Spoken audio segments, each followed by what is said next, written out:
अब जो हम सीखेंगे वो बहुत इंटरेस्टिंग चीज है कि how to build a basic calculator. किसी भी जो इनिशियल लेवल का प्रोग्रामर होता है उसके लिए बहुत बड़ी बात होती है कि वो इस लैंग्वेज के अंदर जो वो सीख रहा है कैलकुलेटर कैसे बिल्ड करे। तो आज हम वो ही सीखेंगे। तो अब हम स्टार्ट करते हैं। अब हम दो वेरिएबल क्रिएट करेंगे और उसमें यूजर से हम डाटा लेंगे। फर्स्ट जो हमारे वेरिएबल का नेम होगा वो n1 होगा। उसके अंदर हम इनपुट लेते हैं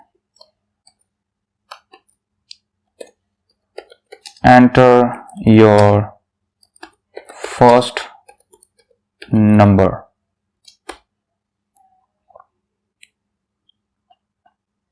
इसको कॉपी कर लेते हैं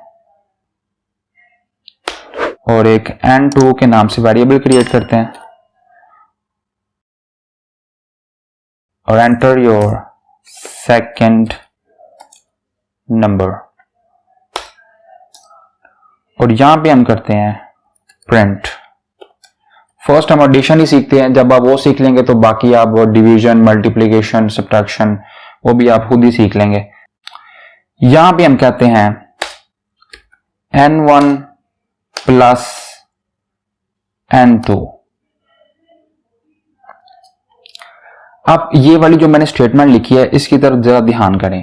यह आपके हिसाब से स्टेटमेंट ट्रू है, लेकिन यह ऐसा बिल्कुल भी नहीं है। जब भी आपने किसी नंबर्स को यूज करना है, उनके दरमियान कोई ऑपरेशन परफॉर्म करवाना है, कोई मल्टीप्लिकेशन, एडिशन, सब्ट्रैक्शन, व्हाटएवर जो भी आप करवाना चाहते हैं, तो उनको पहले बताना पड़ता है कि ये जो वेरिएबल है इनके अंदर किस टाइप का डाटा स्टोर है।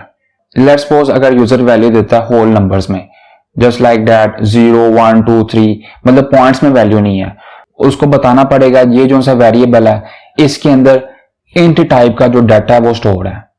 अगर वो पॉइंट्स में वैल्यू देता है डेसिमल फॉर्म में, तो उसको बताना पड़ेगा कि इस वेरिएबल के अंदर फ्लोट टाइप का डाटा मौजूद है। अगर आपका बैकग्राउंड C++ से है, मतलब आप वो सीख के आए हैं, तो ये मैं जो समझाना चाह रहा हूं वो आपके लिए बहुत ईजी है। लेकिन आप बिल्कुल बिगिनर, अगर आपकी ये फर्स्ट प्रोग्रामिंग लैंग्वेज है तो ये सीखने की कोशिश करें।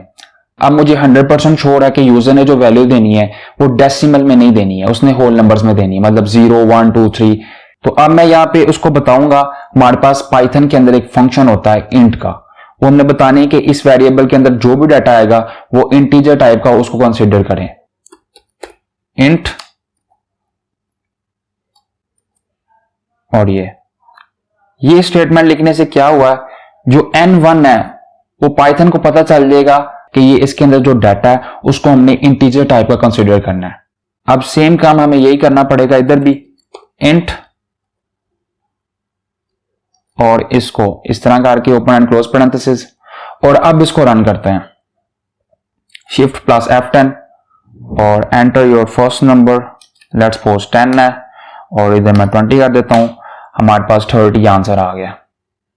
अगर हम ये जो मैंने आपको फंक्शन ऐड करके दिखाया है इसको हम अगर रिमूव कर देते हैं, मतलब बाय डिफॉल्ट जो भी हमारा वेरिएबल के नेम है वो ही लिख देते हैं।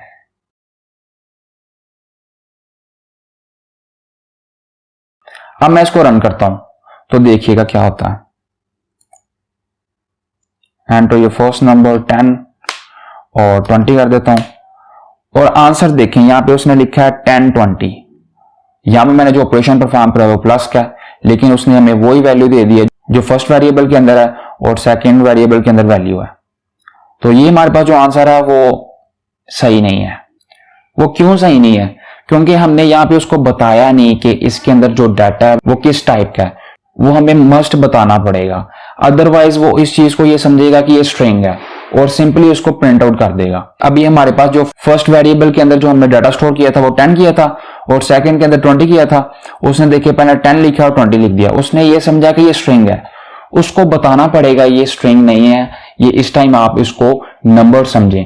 अगर आपके पास होल नंबर में है उसको बताना पड़ेगा ये इंटीजर है, अगर डेसिमल नंबर है तो उसको बताना पड़ेगा ये फ्लोट है। लेट्स सपोज आपको पता है कि यूजर ने पॉइंट्स में वैल्यू देनी है, आपको इधर बताना पड़ेगा कि ये फ्लोट है।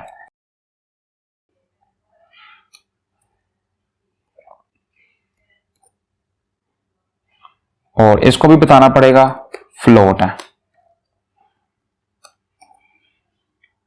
और अब इसको रन करते हैं।